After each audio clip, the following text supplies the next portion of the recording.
दोस्तों ये है इंडिया के बिजनेस टाइकून गौतम अडानी। आज आपके और हमारे घरों में आने वाले दाल चावल आटे से लेकर बिजली पानी और सीएनजी पीएनजी गैसेस तक यही सप्लाई करते हैं। मेट्रो रेल हाईवे से लेकर हवाई अड्डे तक इनके कंट्रोल में है। और रही बात बंदरगाहों की, तो गौतम अडानी खुद पोर्ट किंग के नाम से जाने जाते हैं। माने की आसान भाषा में कहूँ तो आज गौतम अडानी हमारे देश की आधे से ज्यादा इकोनॉमी को कंट्रोल करते हैं। लेकिन दोस्तों सोचने की बात है कि ये सब हुआ कैसे, वो भी तब जब गौतम अडानी का ना तो बिरला अंबानी की तरह करोड़ों का फैमिली बिजनेस था और ना ही वो किसी शाही परिवार से हैं। यहाँ तक कि उन्होंने तो अपनी कॉलेज की पढ़ाई भी पूरी नहीं की। जानेंगे आज की इस वीडियो में कि कैसे पूरे देश की इकोनॉमी को अब गौतम अडानी चलाते हैं। Factify, facts on your face। दोस्तों भारत में अडानी ग्रुप की शुरुआत 1988 में हुई। गौतम अडानी ने अपनी पहली कंपनी अडानी एंटरप्राइजेस को सिर्फ 5 लाख रुपए की कैपिटल के साथ शुरू किया। अडानी की ये कंपनी कमोडिटी एक्सपोर्ट इंपोर्ट का बिजनेस करती, जो उस समय पोर्ट के जरिए ही होता था। लेकिन खराब मैनेजमेंट और बदहाल पड़े वेयरहाउसेस की वजह से सरकारी पोर्ट से एक्सपोर्ट और इंपोर्ट होने वाले सामान को मार्केट तक पहुंचने में कम से कम 10 से 12 दिन का वक्त लगता था। और इसी दौरान बहुत सा सामान तो वेयरहाउस में पड़ा पड़ा ही खराब हो जाता था। अडानी को समझ आ गया था कि सिर्फ इंपोर्ट एक्सपोर्ट्स की कंपनी बनाकर काम नहीं चलेगा। और इसी दौरान सरकार देश की इकोनॉमी को सुधारने के लिए प्राइवेटाइजेशन की पॉलिसी लेकर आई और प्राइवेट पोर्ट्स के लिए टेंडर निकाले। अपने पॉलिटिकल लिंक्स की मदद से गौतम अडानी मुंद्रा पोर्ट का कॉन्ट्रैक्ट हासिल करने में कामयाब रहे। अब एक पोर्ट का कॉन्ट्रैक्ट हासिल करना इतनी बड़ी बात नहीं, लेकिन अडानी के विजन में ये पोर्ट मील का पत्थर साबित हुआ। दरअसल जहां दूसरे प्राइवेट पोर्ट्स सिर्फ सर्विस प्रोवाइडर का काम करते थे, वहीं अडानी ने अपने पोर्ट बिजनेस के जरिए उन इंडस्ट्रीज में एंटर करना भी शुरू कर दिया जो इससे इंटरलिंक थी, जैसे कि कोल ट्रेडिंग और फूड कमोडिटी। 1998 में मुंद्रा पोर्ट पर कमर्शियल सर्विसेज भी स्टार्ट हो गए और इसी के एक साल बाद 1999 में अडानी ने कोल ट्रेडिंग में भी एंट्री कर ली। फिर सन 2000 में सिंगापुर की कंपनी विल्मार के साथ मिलकर इंडिया में एडिबल ऑयल्स की रिफाइनिंग भी शुरू कर दी, जिसे बाजार में सब फॉर्च्यून ऑयल के नाम से जानते हैं। और अब ये कंपनी सिर्फ तेल का ही नहीं, चावल, आटा, बेसन, रवा जैसे 50 से ज्यादा Indian food grains product market में बेचती है। और आज इसी कंपनी का इंडिया में ईयरली रेवेन्यू 6,795 करोड़ है। अडानी के लिए कोल माइंस, फूड ग्रेन्स जैसे बिजनेस में उतरना आसान था, क्योंकि उसके पास मुंद्रा पोर्ट पर लिक्विड और ग्रेन्स को स्टोर करने के लिए इनफ स्टोरेज कैपेसिटी थी। अब वक्त था अडानी की अगली चाल का।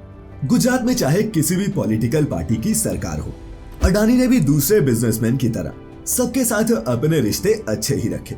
यहाँ तक कि सन 2002 में हुए गुजरात राइट्स के बावजूद, जब ज्यादातर कंपनियां गुजरात से बाहर जा रही थी, गौतम ने गुजरात सरकार को सपोर्ट किया और 2002 में अपनी कंपनी का हेडक्वार्टर अहमदाबाद में बनाया। दोस्तों अडानी की यही सपोर्ट उनके लिए हुक्म का इक्का साबित हुई। 2014 में जब नरेंद्र मोदी को पीएम फेस चुना गया, तब अडानी ग्रुप के शेयर रातों रात बढ़ने लगे। इसे आप ऐसे समझिए कि सरकार ने पिछले 6-7 सालों में देश भर में फ्यूल स्टेशंस और पाइप्ड नेचुरल गैस के 126 टेंडर निकाले, जिसमें से 25 टेंडर अकेले अडानी ग्रुप ने जीते।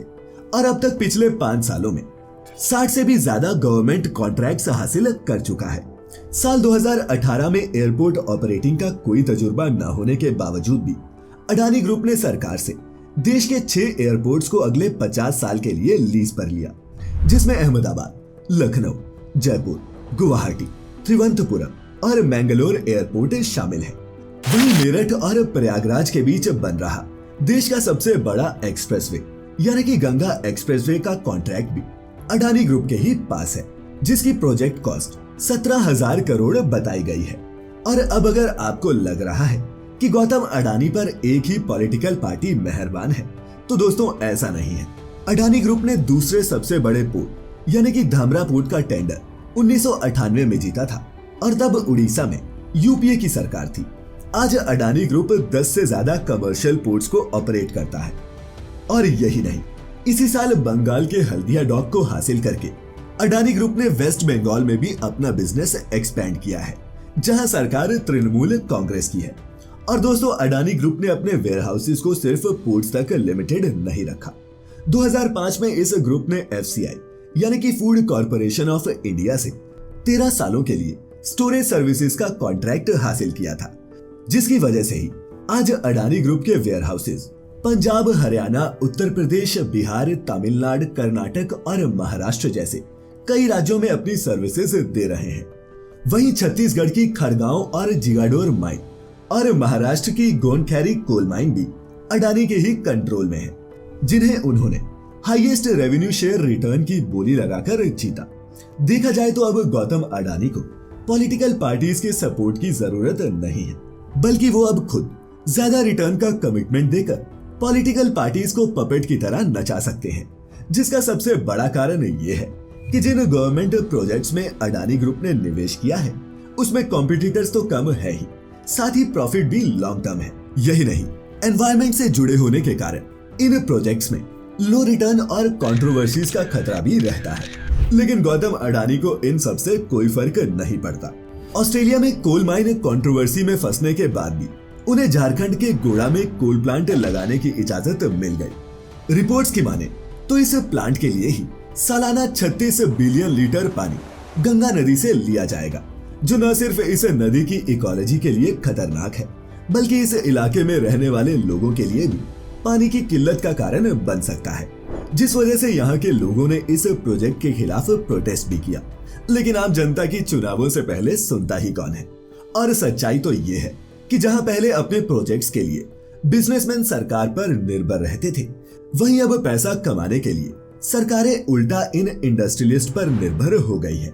जिससे हो ये रहा है कि बड़े बड़े बिजनेसमैन सरकारी चीजों को लीज पर लेकर उन्हें मनमाने ढंग से पैसा कमाते हैं, और फायदे के चक्कर में ये सरकारें भी अपने मुंह पर ताला लगाकर बैठी रहती हैं। दोस्तों, ये बिल्कुल मोनोपोली गेम जैसा है, जिसमें ज्यादातर वही खिलाड़ी जीतता है जो रेलवे स्टेशन खरीदता है। इसी गेम की तरह अडानी ने भी एक के बाद एक डायरेक्टली और इनडायरेक्टली कंज्यूमर सेक्टर्स में एंट्री मारी और उन गवर्नमेंट प्रोजेक्ट्स को हथियाया जिनसे देश की इकोनॉमी कंट्रोल होती है।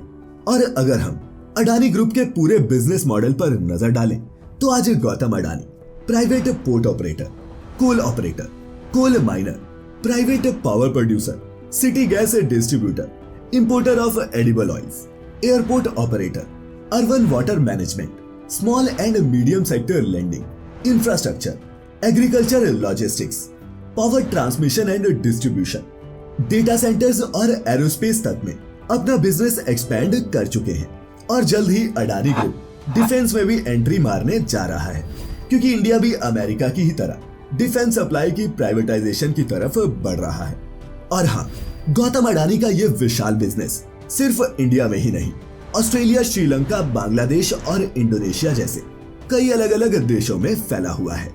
लेकिन दोस्तों, अगर आप सोचते हैं कि ऐसी बुलंदियों पर पहुंचना आसान है, तो बता दूं कि इसके लिए लगती है जी तोड़ मेहनत और सेल्फ डिसिप्लिन, जिसे अपने अंदर लाने और समझने के लिए एक कमाल की किताब है, the power of self discipline. लेकिन मोबाइल के इस जमाने में पढ़ना कौन चाहता है? तो इसका भी सॉल्यूशन है कुकू FM, जहां आपको इस बुक की समरी मिल जाएगी, वो भी हिंदी में। और यही नहीं, कुकू FM इंडिया का एक लीडिंग ऑडियो बुक प्लेटफॉर्म है, जहां आपको मिलता है 1000 घंटे से भी ज्यादा का कंटेंट। दोस्तों, वैसे तो इस ऑडियो बुक प्लेटफॉर्म का ईयरली सब्सक्रिप्शन आपकी 2 कप कॉफी से भी सस्ता है, लेकिन 28 फरवरी से पहले साइन अप करने पर कुकू FM दे रहा है आपको 50% का डिस्काउंट। जी हाँ, पूरे साल का सब्सक्रिप्शन, वो भी सिर्फ 199 रुपए में। कूपन कोड आपको नीचे डिस्क्रिप्शन में मिल जाएगा। अब लौटते हैं हमारी वीडियो पर। तो दोस्तों, गौतम अडानी के इस एम्पायर के बारे में जानने के बाद अगर आप सोच रहे हैं कि गौतम अडानी को गवर्नमेंट अथॉरिटीज का सपोर्ट अगर मिल भी रहा है, तब भी उनके पास इतना पैसा कहां से आया कि वो इन सेक्टर्स में इन्वेस्ट कर पाए? तो दोस्तों, इसका जवाब है बैंक और इन्वेस्टर्स। रिपोर्ट्स की माने तो मुंबई के शिवाजी महाराज इंटरनेशनल एयरपोर्ट को अपने कंट्रोल में लेने के लिए अडानी एयरपोर्ट्स लिमिटेड ने 8000 करोड़ रुपए का कर्ज लिया है, जिसमें डेवलपमेंट और मेंटेनेंस के लिए ही कंपनी ने एक्सिस बैंक से 2100 करोड़ का लोन लिया है। बात करें अडानी पावर की, तो मार्च 2021 तक वो 6,50,000 मिलियन रुपीस का कर्ज ले चुके हैं। इसी तरह अडानी के दूसरे वेंचर्स पर भी अरबों रुपए का कर्ज है। और अगर ओवरऑल डेट की बात करें तो ट्रांसफिन की एक रिपोर्ट के मुताबिक अडानी ग्रुप का टोटल डेट $67 बिलियन तक पहुंच चुका है। लेकिन दोस्तों, इससे किसी को क्या फर्क पड़ता है? अगर किसी के इलाके में अडानी का प्लांट लगेगा तो सरकार को फायदा होगा ही। और अडानी के डेट की वजह से ही इंटरनेशनल बैंक्स और कंपनीज इंडिया के गवर्नमेंट प्रोजेक्ट्स में इनडायरेक्टली ही सही हिस्सेदार बनती जा रही हैं। लेकिन हाँ, इतना कर्ज होने के बावजूद भी अडानी ग्रुप सालाना 12 से 15 बिलियन डॉलर्स का रेवेन्यू जनरेट कर रहा है, जिसमें से आधे से ज्यादा शेयर अडानी पोर्ट्स का है। और जिस हिसाब से अडानी आपके दाल चावल आटा से लेकर पानी और बिजली के कनेक्शन, रेलवे लाइंस और एयरपोर्ट्स पर कंट्रोल बढ़ाता जा रहा है, आने वाले सालों में ये रेवेन्यू मल्टीप्लाई होता ही नजर आएगा। वही मार्केट के जो भी बचे बाकी सेक्टर्स हैं, उन पर हमारे अंबानी जी की हुकूमत चलती है। ऐसा लगता है जैसे इन्होंने सेक्टर्स बांट रखे हों और पूरे देश की मार्केट की कमान अपने हाथों में ले ली हो। दोस्तों, 2001 में सिर्फ 5,786 करोड़ के मालिक आज 6.5 लाख करोड़ से भी ज्यादा के मालिक बन चुके हैं। और कोरोना के बाद तो इनकी कमाई इतनी स्पीड से बढ़ी है कि पिछले ही साल यानी कि 2021 में ये दुनिया के नंबर 1 वेल्थ गेनर बने थे। खैर, आज की इस वीडियो से आपको इतना तो समझ में आ गया होगा कि फ्यूचर में हमारे देश की कमान सरकारों के हाथ में कम, इंडस्ट्रियलिस्ट के हाथों में ज्यादा होने वाली है। अडानी ग्रुप के देश पर बढ़ते कंट्रोल पर आपका क्या कहना है? नीचे कमेंट करके जरूर बताएं। और आज की ये वीडियो पसंद आई हो तो आप जानते हैं कि क्या करना है। तब तक अपना अपने चहेतों का ख्याल रखें, खुश रहें और वीडियो पूरी देखने के लिए आपका बहुत बहुत शुक्रिया।